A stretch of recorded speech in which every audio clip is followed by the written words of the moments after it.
Okay, guys, so here we are. Um, got the Piranha fire tracker, and a lot of features that I really like about this boat, and that I have found um, that it suits me and my paddling style. And I would not say that. I would say that I'm a intermediate paddler, and that's where I would say I'm at. But anyway, so picked this boat up back in, well, as soon as they come out. They hadn't, they didn't even have the large sizes. Um, they didn't even have the smalls either, so they just had this size, and picked this one up pretty well just as soon as it came out. And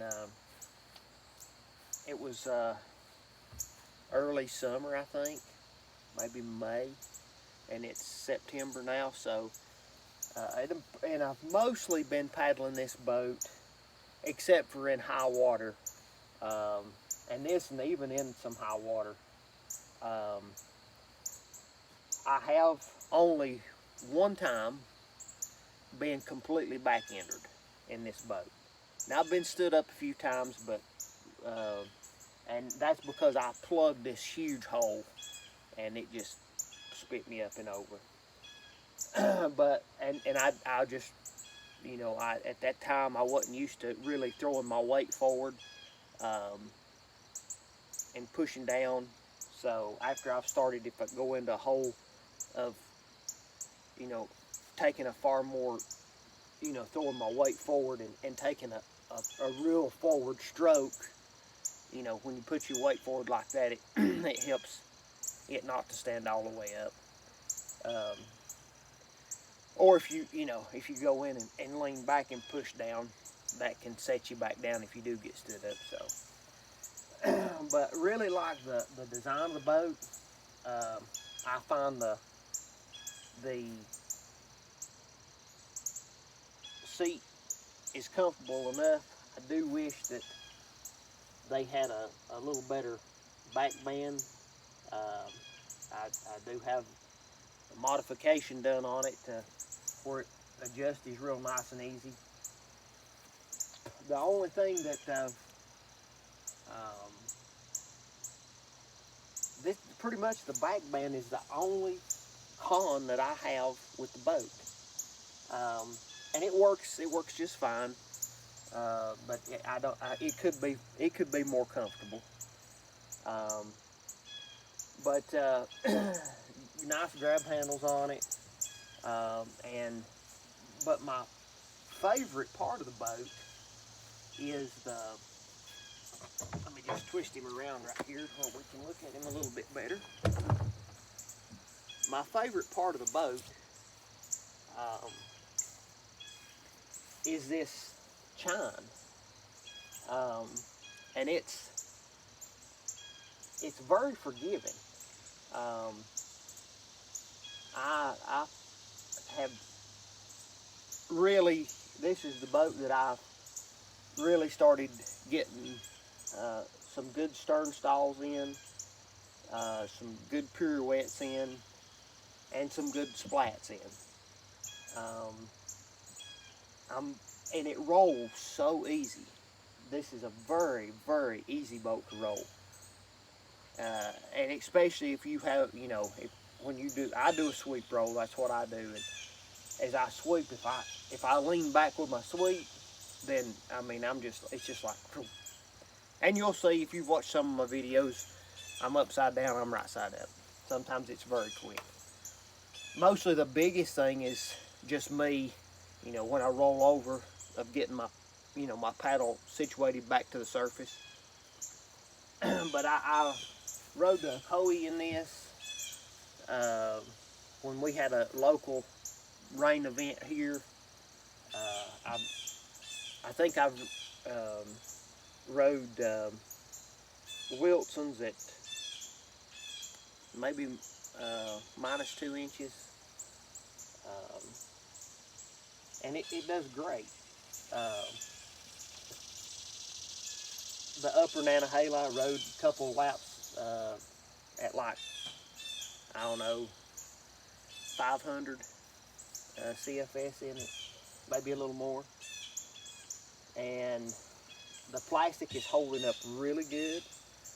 I know a lot of people, from the older Piranha boats, worries about the Piranha plastic, but I mean, I have done numerous laps at Wilson's at low water, um, and this boat has took a beating, and it has held up fantastically. I mean, there's no deep gouges. There's scratches, of course. Uh, the number of rock splats I couldn't even begin to tell you, and the front of the thing looks really good. Um, I like how it surfs fantastically.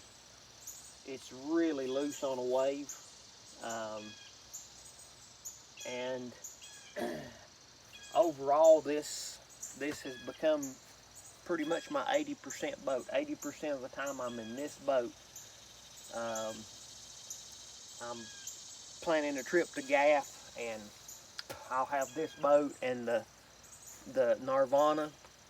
Um, so yeah, I think the Firecracker, it definitely fits me. I'm 6 foot, 165, maybe a little heavier, when I got all my paddling gear on and it's wet. Um, I'm probably 170, maybe 172. Somewhere's in there when I'm, all dressed out. This is the medium, the 242. I have rode the large, and I can say I like the medium better myself for my weight. I've not been in a small. I could probably fit in one, but I've not been in one. And with these chines, and I think this is what makes this boat so forgiving, is because it don't have a rail. And if you're wondering about a rail, let me just pick this one up right here and give you a really good example of a rail.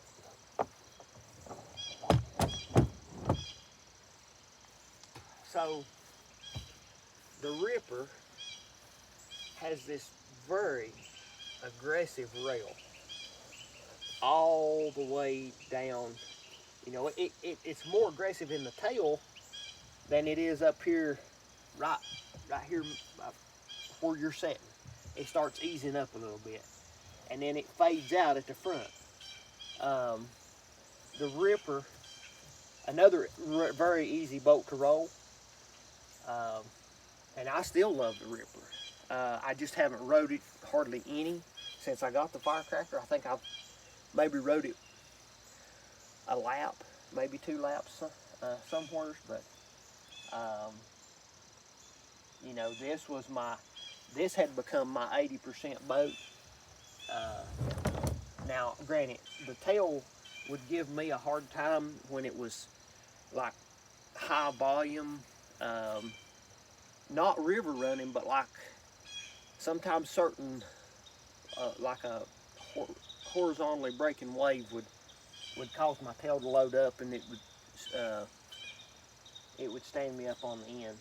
But and I don't think that's a flaw in the boat as much as a flaw in the paddler.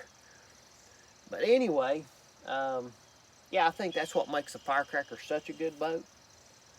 If you're looking for, I mean, me personally, if they had the Firecracker or the Ripper, which one would I buy? I would buy the Firecracker. Even though I still love the Ripper, and the Ripper's like river running. The Ripper's so good because it's really fast.